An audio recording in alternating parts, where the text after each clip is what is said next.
அனைவருக்கும் வணக்கம். கன்னியாகுமரி மாவட்டம் அருமனை அருகே உள்ள புண்ணியம் பகுதியை சேர்ந்தவர் தான் சுந்தரபாய். இவருடைய மகள் தான் பிந்து. இவங்களுக்கு 34 வயசு ஆகுது. பிந்துவுக்கு ஜெயக்குமார் என்புடன் 15 வருடங்களுக்கு முன்பு திருமணம் ஆயிருச்சு.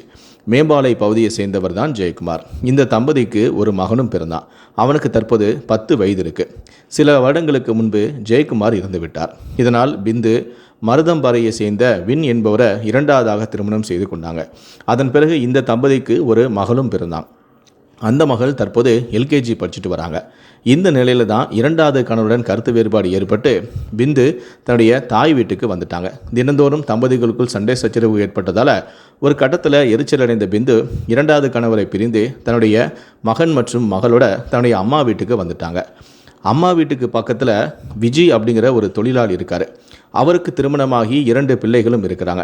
பக்கத்து வீடு என்பதால் பிந்துவுக்கும் அந்த பக்கத்து வீட்டுக்காரருக்கும் நட்பு ஏற்பட்டிருக்கு.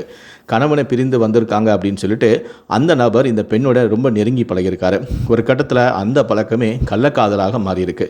அதன் பிறகு 2 பேரும் அடிக்கடி தனிமையில் சந்தித்து உல்லாசமாக இருந்துட்டு வந்திருக்காங்க.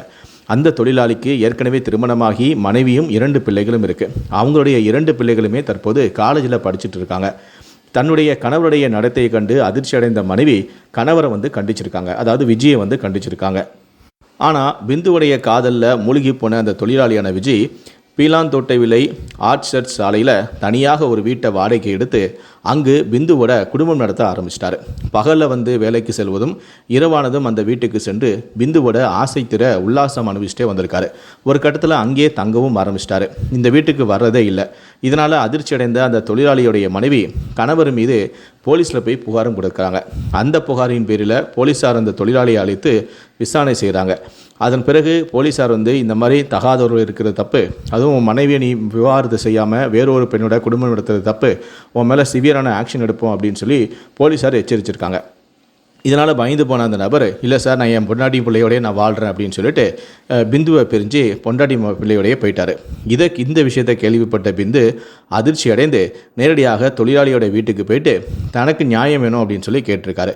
தன்னுடனே வந்துமாறு குடும்பம் நடத்துமாறும் கூப்பிட்டுருக்காரு. ஆனால் அதற்கு தொழிலாளி மதிப்பு தெரிவிச்சிருக்காரு. எனக்கு என் பிள்ளைகளும் மனைவி தான் வேணும், இன்னும் உன்னோட நான் வாழ மாட்டேன் அப்படின்னு சொல்லியிருக்காரு. இதனால் மனம் நொந்து போன பிந்து வீட்டுக்கு போயிருக்காங்க. இப்படி நம்முடைய வாழ்க்கையே போயிருச்சு அப்படின்னு சொல்லிட்டு தென்னை மரத்துக்கு பயன்படுத்த வச்சுருந்த விஷ மாத்திரைகளை தின்னு மயங்கி விழுந்திருக்காங்க.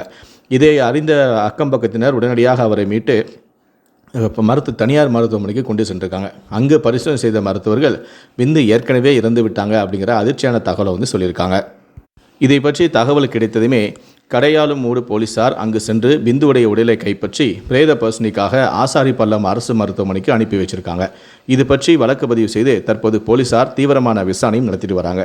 இந்த சம்பவமானது அந்த பகுதியில் பெரும் பரபரப்பையும் அதிர்ச்சியையும் ஏற்படுத்தியிருக்கு.